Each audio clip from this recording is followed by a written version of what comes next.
आज का हमारा सबसे पहला इम्पोर्टेंट टॉपिक जो है वो है वी लुकअप। काफी लोगों को वी लुकअप करने में दिक्कत आती है, तो आप उसको सेम शीट में कैसे कर सकते हो, सेम एक्सेल फाइल में कैसे कर सकते हो, डिफरेंट एक्सेल फाइल में कैसे कर सकते हो, ये मैं आपको इस वीडियो में बताने वाला हूँ। तो उससे पहले जान लेते हैं कि वी लुकअप की जरूरत क्यों पड़ती है। फॉर एग्जाम्पल, अभी ये मेरे पास डेटा है, ठीक है। अब ये डेटा के अगेंस्ट मुझे इनका, ये पर्सन का मोबाइल नंबर मैप करना है, ठीक है। अब यहाँ पे अगर आप देखोगे शीट 2 में, तो इनका फोन नंबर है, ठीक है। शीट 2 में इनका फोन नंबर चाहिए वाला। तो ये फोन नंबर को मुझे शीट 1 में लेके आना है। हम इस्तेमाल कर सकते हैं वी लुकअप। वी लुकअप इस्तेमाल करने के लिए बहुत ही इजी है, आपको कुछ नहीं करना है, ठीक है। तो हमें फिर से लिखना पड़ेगा वी लुकअप। यहाँ पे फिर से लिखते हैं वी लुकअप, टैब दबाते हैं। अब सबसे इम्पोर्टेंट चीज, मुझे ये वाले पर्सन का मोबाइल नंबर चाहिए, राइट।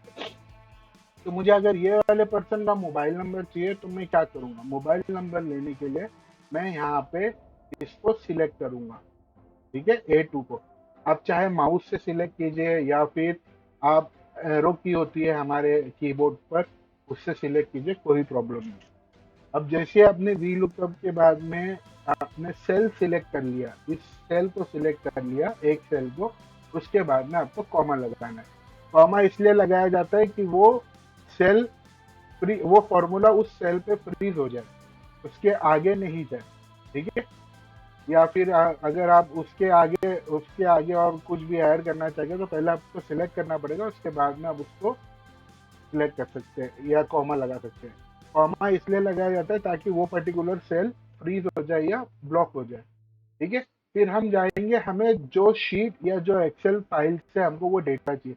तो मेरे पास ये जो डेटा है वो शीट 2 में है, तो हम शीट 2 में जाएंगे। यहाँ पे कर्सर रखिए या फिर आप यहाँ पे जो है आपका कीबोर्ड का एरो की प्रेस कर सकते हो, प्रेस करके लेके आ सकते हो। फिर आपको शिफ्ट दबाना है, कंट्रोल दबाना है और डाउन एरो की दबानी है। जैसे आप डाउन एरो की दबाओगे तो लास्ट तक, जो जहाँ तक मेरा डेटा है वहां तक वो सिलेक्ट करेगा। उसके बाद में हमको ये बाजू में, अभी हमको चाहिए था मोबाइल नंबर, नाम तो हमने सिलेक्ट कर लिया, हमको चाहिए मोबाइल नंबर। तो मोबाइल नंबर के लिए राइट एरो की दबाएंगे क्योंकि ये राइट साइड में है। इसके लिए आपको शिफ्ट दबा के राइट एरो की दबाना है। जैसे आप शिफ्ट दबा के राइट एरो की दबाओगे, ये दोनों भी सिलेक्ट हो जाएंगे। अब इनको हम फ्रीज करेंगे। फ्रीज कैसे करेंगे, हम कॉमा लगा के फ्रीज करेंगे। तो यहाँ पर ये जो है फ्रीज हो गया, ठीक है। लेकिन कॉमा लगाने से पहले मैं आपको एक चीज और बता दूं कि अगर मुझे वी लुकअप लगाना है तो एक बहुत ही अ, जो है इम्पोर्टेंट चीज है, उसके वो चीज मैं आपको बता दूं। जैसे कि हम यहाँ पे आते हैं और यहाँ पे हमने दोनों, ये पूरा सेल सिलेक्ट कर लिया, ठीक है, इस पूरे नाम सिलेक्ट कर लिए और शिफ्ट दबा के बाजू का ये भी सिलेक्ट कर लिया। उसके बाद में आपको यहाँ पर ये जो 2 नंबर दिख रहा है ना, ये 2 नंबर इंटू 2 जो दिख रहा है, ये याद रखिएगा। ये इंटू 2 जो है वो याद रखिएगा। मैं आपको इसका यूज क्या है वो बताता हूँ, ठीक है। तो ये इंटू 2 याद रखिएगा। अब मैं यहाँ पे कॉमा देता हूँ ताकि मेरे दोनों भी कॉलम फ्रीज हो जाए, दोनों भी कॉलम के जो सेल्स है वो फ्रीज हो जाए। फ्रीज मतलब ब्लॉक हो जाए, फॉर्मूला उधर उसके आगे के सेल्स या कॉलम को या रो को वो सिलेक्ट ना करे, ठीक है। अब मैंने आपको बोला था ये 2 याद रखिएगा, तो ये हमारे 2 कॉलम है, ठीक है। हमको दूसरे कॉलम का डेटा चाहिए, ये 2 कॉलम है, एक और ये 2, ठीक है, 1 एंड 2। तो हमको ये वाले कॉलम का डेटा चाहिए, ये फोन नंबर का डेटा चाहिए हमें, राइट, ये फोन नंबर का डेटा चाहिए। तो हम क्या प्रेस करेंगे, 2। जैसा मैंने आपको बोला था वो 2 याद रखिएगा, इंटू 2। तो ये 2 यहाँ पर काम आता है। इसके बाद में हम कॉमा देंगे, यानी कि इसके आगे का कोई भी सेल वो सिलेक्ट ना करे।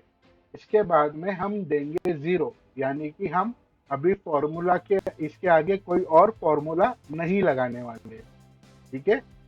2 के आगे हम कोई और फॉर्मूला नहीं लगाने वाले। फिर हम करेंगे ब्रैकेट क्लोज, यानी कि हम फॉर्मूले को कंप्लीट कर रहे हैं, ठीक है। एंड हम करेंगे एंटर प्रेस। जैसे आप एंटर प्रेस करोगे, देखिए मोबाइल नंबर इस पर्टिकुलर नाम का आ गया। ठीक है, अब हम इसको कॉपी करेंगे कंट्रोल+C करके, फिर हम आएंगे नेम वाले कॉलम में, ये वाले कॉलम में, यहाँ पर आने के बाद में हम जाएंगे लास्ट में। ये कैसे जाते हैं, एक बहुत ही स्पेशल चीज बताता हूँ। कंट्रोल दबा के डाउन एरो की दबाओगे ना आप, तो आप डायरेक्टली लास्ट वाले जो भी पर्टिकुलर सेल है जिसमें डेटा है उस पे आ जाओगे। ठीक है, इस पे आने के बाद में हमको क्या करना है, फिर से कंट्रोल+Shift दबा के ऊपर जाना है। ऊपर जाओगे, जो पहला वाला जहाँ पर हमने फॉर्मूला लगाया वहां तक चले जाएगा ऑटोमेटिकली। आपको स्क्रॉल करते नहीं बैठना है, आपको ढूंढते नहीं बैठना है। कंट्रोल+Shift दबा के अप एरो दबा देंगे, फिर आपको इसको कंट्रोल+V दबा के पेस्ट, ये फॉर्मूला कैलकुलेट होगा और यहाँ पर जो है मेरा जितना भी नंबर है वो सब के सब यहाँ पर आ जाएगा। ठीक है, जैसे आप देख रहे हो यहाँ पर सबके सब आ जाएगा। अब जैसे कि मैंने आपको बताया कि हमारे नाम सेम होने चाहिए ये शीट में जो हम जिसमें हमको फॉर्मूला लगाना है और जिससे हम डेटा लेने वाले। अगर नाम सेम नहीं रहेगा या नाम नहीं रहेगा या वो पर्टिकुलर कस्टमर का नाम या फिर वो पर्टिकुलर डेटा नहीं रहेगा दूसरी शीट में जहाँ से हमने डेटा लिया है, तो ये ऐसा एरर आता है। इसका मतलब या तो नाम में कुछ प्रॉब्लम है या तो जो है वो पर्टिकुलर बंदे का नाम उस पर्टिकुलर शीट में या एक्सेल फाइल में अवेलेबल नहीं है। तो जैसा हमने शीट 2 सिलेक्ट किया था ना फॉर्मूला कंप्लीट करते समय, उस समय वैसे ही आप जो है दूसरे एक्सेल फाइल को भी सिलेक्ट कर सकते हो और ये फॉर्मूला कंप्लीट कर सकते हो। तो आप ऐसे चाहे तो अगर आपके पास बहुत सारे कॉलम हो सकते हैं, बहुत सारे डेटा के कॉलम हो सकते हैं, आपको बस इतना ध्यान देना है कि वो पर्टिकुलर कॉलम का डेटा, वो पर्टिकुलर जो है वी लुकअप मारने के बाद में उसका जो है कौन सा कॉलम है। जैसा यहाँ पे मैंने आपको बताया था कि *2 लिख के आता है, अगर आप उसे 4 या 5 पे लेके जाते हो, ठीक है, मतलब आगे है थोड़ा डेटा आपका, चलिए मैं आपको बता देता हूँ। ठीक है, और हमारा डेटा जो है वो चौथे कॉलम में। तो जैसे कि मैंने आपको बताया था वी लुकअप के लिए क्या करना होगा। ठीक है, हम फिर से लगा लेते हैं वी लुकअप, एक बार फिर से हम वी लुकअप लगा लेंगे पूरा। हम क्या करेंगे, हम लगाएंगे वी लुकअप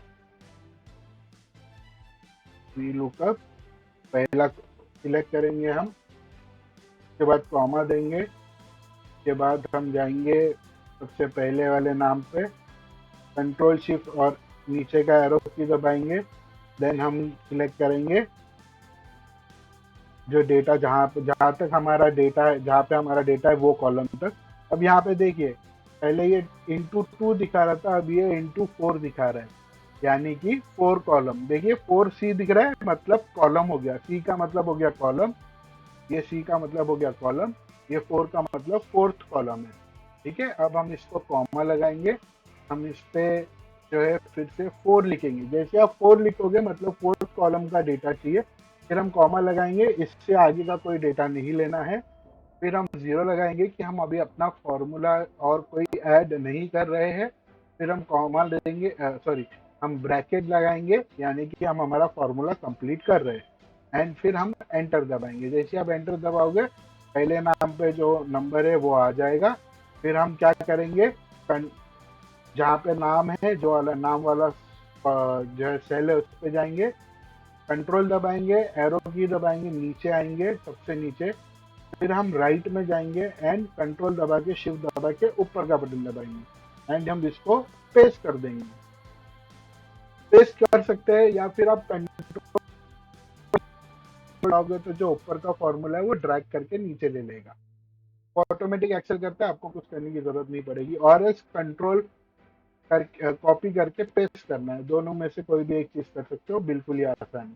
देखिए तो अभी जैसे हमने पहले 2 कॉलम में था तभी भी हमें वही रिजल्ट मिल रहा था, और जब हम 4 कॉलम पे भी आए तभी भी हमें वही रिजल्ट मिल रहा है। तो ऐसा कुछ नहीं है कि कॉलम बढ़ने से आपका फॉर्मूला बढ़ जाएगा, सिर्फ आपको कॉलम का नंबर याद रखना है एंड सिलेक्शन रखना है। प्रॉपर सिलेक्शन करोगे आपको कोई दिक्कत नहीं होगी। तो गाइज आज की वीडियो में यही था, important formula for V lookup. आपको मैंने जितना इजीएस्ट वे में बता सकता हूँ मैंने उतना बताया है आपको। अगर फिर भी आपको कोई डाउट है या कमेंट, कुछ क्वेश्चन है, आप मुझे कमेंट बॉक्स में ज़रूर कमेंट कीजिएगा, मैं आपको ज़रूर उसका आंसर करूँगा। और मैं आपको ऐसे ही एक्सेल की और भी वीडियोस लाते रहूँगा। प्लीज़ मेरे चैनल को सब्सक्राइब कर दीजिएगा, और अगर आपको ये वीडियो पसंद आई हो तो प्लीज़ इसे लाइक ज़रूर कर दीजिएगा। मैं आपको मिलूंगा अपनी अगली वीडियो में। Till then, bye bye.